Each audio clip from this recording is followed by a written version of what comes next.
Yo guys, welcome back to this new video to Once Human. Today I'm gonna show you how I speedrun the Tundra monolith. Stay tuned. So first of all, what we're gonna do to speedrun any monolith in Once Human, Way of Winter, we first should prepare. I'm gonna show you how I prepare. First of all, with the food buffs in the kitchen set. We go in the kitchen set and we have a lot of food buffs. Of course, the crumbly bread as example. Weapon Pro, used to increase the weapon damage by 25%. Very good for shrapnel players. As an alternative, you can use Shrapnel Enhancement, Canned Meat.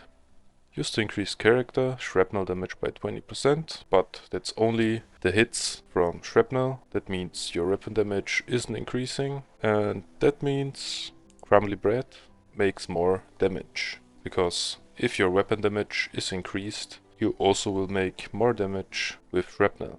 Because as you can see, I'm gonna show you. We go to blueprints, click on any weapon, right mouse click, keyword, click X, and here you can see shrapnel special ammo effect. Upon hitting an enemy with a bullet, deal 50% attack as weapon damage. That means 50% of your weapon damage is one shrapnel part as example. But most important that you know, shrapnel deals 50% of your weapon damage, as you can see. And for the bingo as example, what you can use to increase your damage is number 1, enhanced marking, used to increase damage by 20% towards enemies affected by the bullseye. Means your normal hits and weak spot hits are increased by 20%.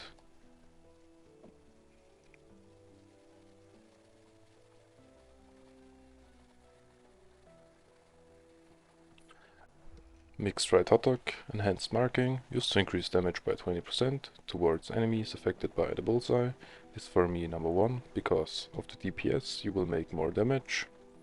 Tried it on the dummy and you also can try it on a dummy. It makes more damage. I don't have the resources now to show you how it works on the dummy against crumbly bread and assorted canned fruit, because assorted canned fruit also increases weak spot damage by 25% when sanity is above 80%. I recommend that number 3 is assorted canned fruit. Number 2, you should use crumbly bread. And number 1, of course, mixed fried hot dog. Okay, now we have done the food buffs. I can show you some drink buffs, not for damage, but to be a bit faster and have more mobility against boss fights and silos and stuff. Number 1 for me is iced tea, because this increases your roll speed by 25%, and also after the rolling you get plus 20% more movement speed for 2 seconds.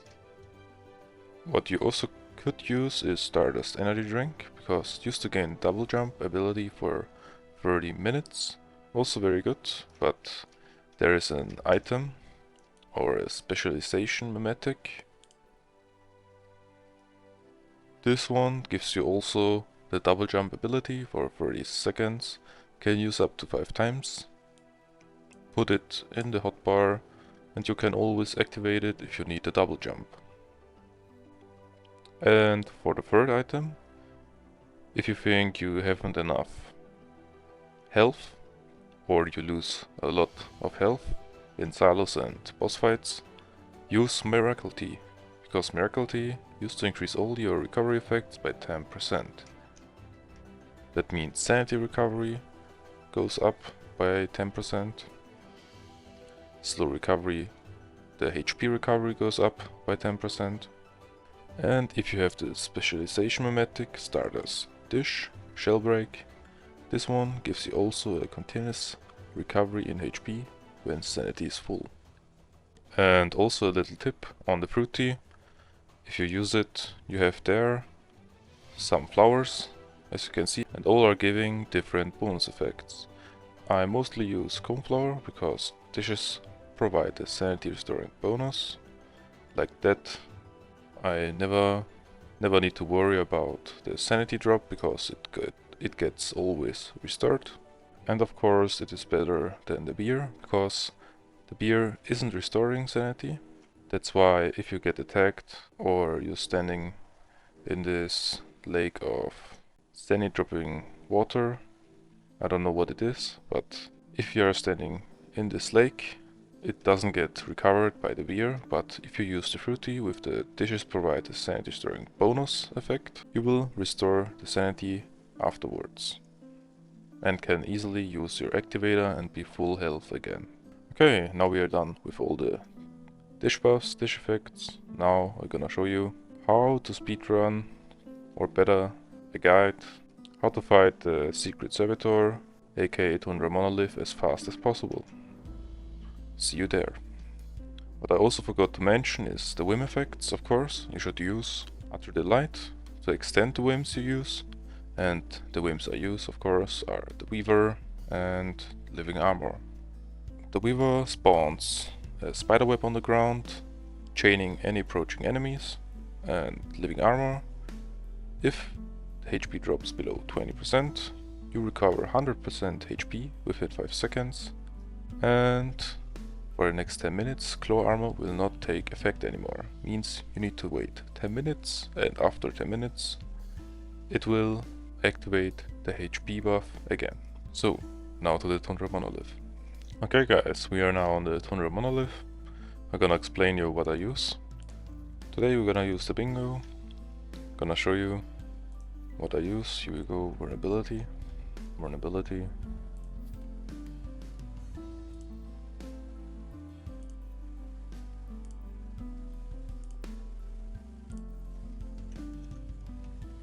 As you can see, 4 sets of Renegade Mask, 1 set of Lone Wolf Pants for the magazine capacity. Here, 1 second, if I hold the bingo, so here we go, without the weapon damage by switching. These are my stats right now on the bingo, without any buffs. If I switch weapons, it looks like this, as you can see.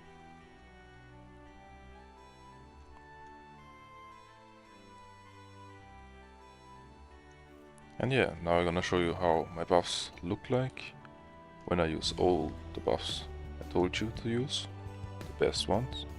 First of all, we use Mixed Right Attack, used to increase damage by 20%, affected by the bullseye. Here we go.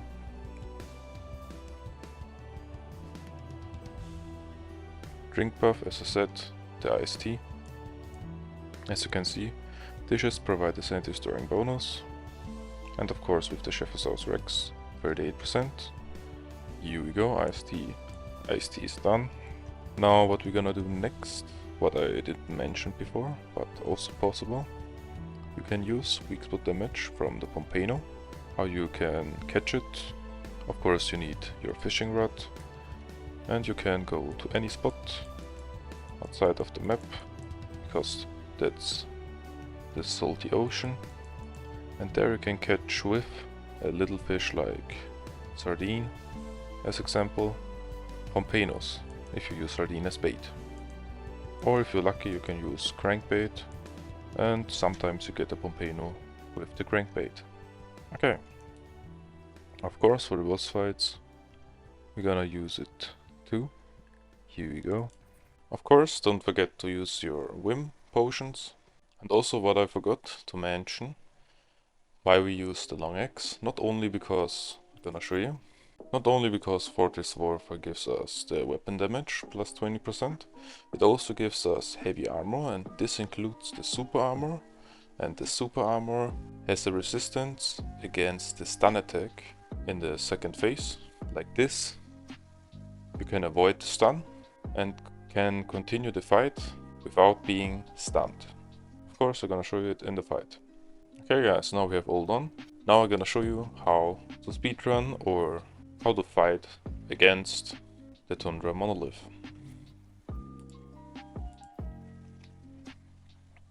Okay, here we are. What we first do is spawning the Deviant. Here we go. Marking with the pistol. Here we go. Now we get the first light bulb, the first lightning ball. After all the deviants are dead, you can take your deviant back. Careful with the lightning strikes. Here we go. Mark the boss. Shoot on the head.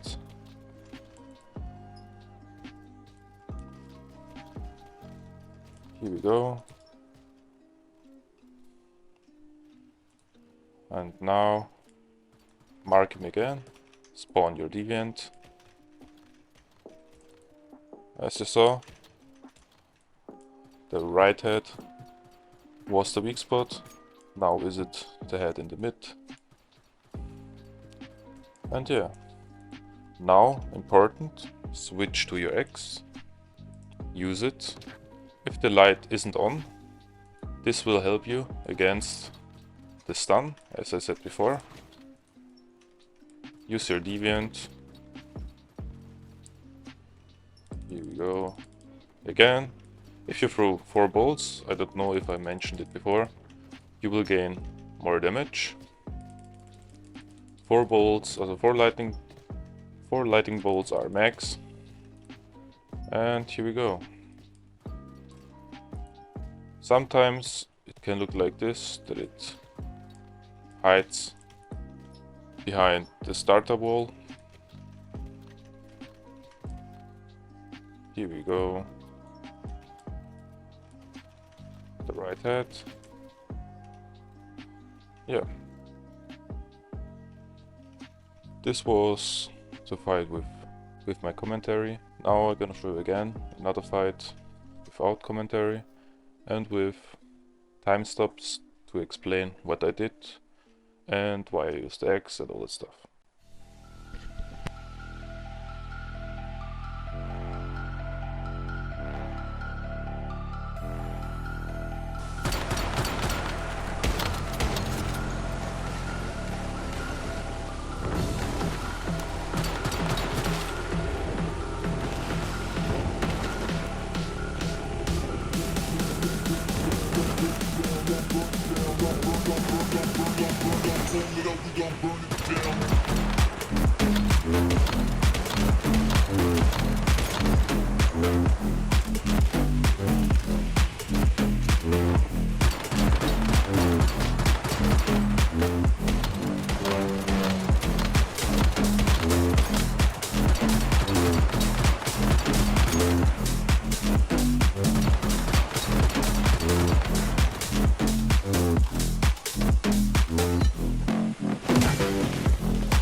Okay guys, that's it with the video. I hope you enjoyed it. I hope you learned something. Also with the damage calculation, with the boot buffs, and of course that the X saves you for the stun attack of the Secret Servitor. And yeah, if you enjoyed it, leave a like and subscribe. Don't forget to activate the notification bell, and see you in the next one. Peace.